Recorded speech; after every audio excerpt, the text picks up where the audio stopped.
Friends ఈరోజు paneer rice చేస్తున్నానండి. ఒక ప్యాకెట్ పన్నీర్ తీసుకుంటాను. ఇందులో కొద్దిగా పసుపు పొడి,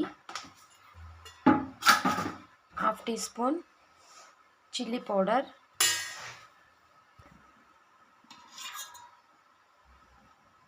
టూ స్పూన్ కర్డ్ తీసుకుంటాను. దీన్ని మిక్స్ చేసుకోవాలండి. ఈ విధంగా మిక్స్ చేసి పెట్టుకున్నామంటే ఒక 10 మినిట్స్ స్టవ్ మీద కుక్కర్ పెట్టుకున్నానండి. ఇప్పుడు ఆయిల్ వేడెక్కింది. చెక్క, లవంగ, సోంపు, కస్తూరి మెంతి, పలావ్ ఆకు తీసుకున్నానండి. ఇప్పుడు దీన్ని ఇందులో వేసుకుందాము.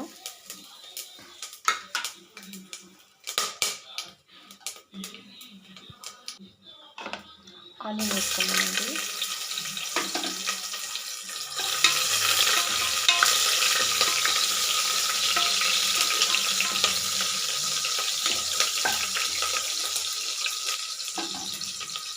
ఆనియన్ ఫ్రై అయ్యాయండి. ఇప్పుడు టమాటా వేసుకుందాము.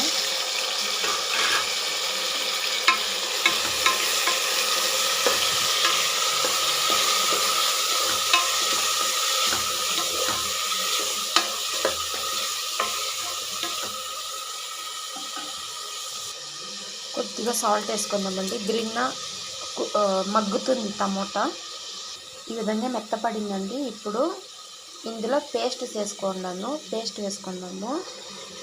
పేస్ట్ వచ్చేసి ఆనియన్, వెల్లుల్లిపాయలు, శుంఠి, పచ్చిమిర్చి, పుదీనా వేసుకొని రుబ్బుకోండి. ఇది పచ్చివాసన పోయే వరకు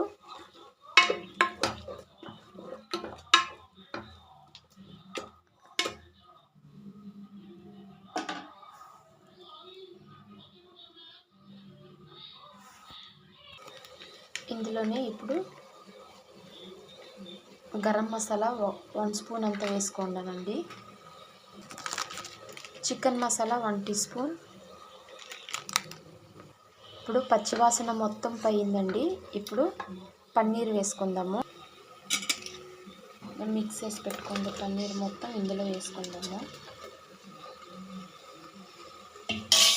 దీన్ని ఒక 2 మినిట్స్ బాగా ఉడకనివ్వాలి.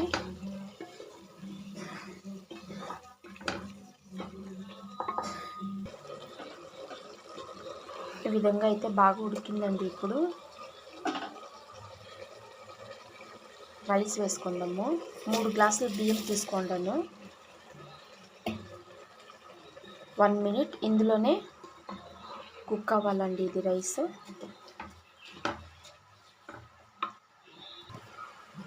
ఈ గ్లాస్తో 3 గ్లాసుల బియ్యం తీసుకుంటానండి. ఇదే గ్లాస్లోనే 3 గ్లాసులకి 6 గ్లాసులు నీళ్ళు పోయాలి.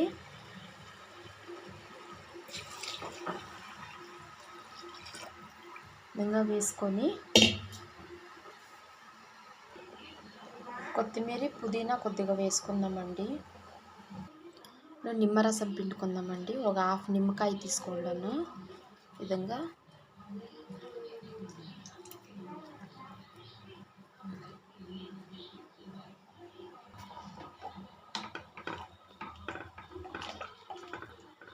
ఇప్పుడు కుక్కర్ మూత పెట్టుకుందామండి. ఒక్కసారి సాల్ట్ తక్కువ ఎక్కువ చూసుకోండి.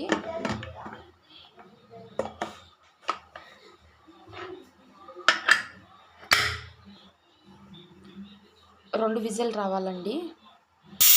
2 విజిల్ వచ్చాయండి. ఇప్పుడు కుక్కర్ ఆఫ్ చేసుకున్నాము. అయిందండి చూడండి.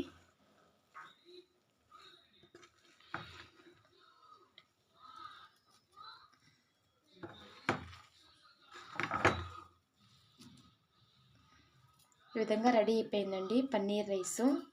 చాలా టేస్టీగా ఉంటుంది. ఒక్కసారి ట్రై చేయండి.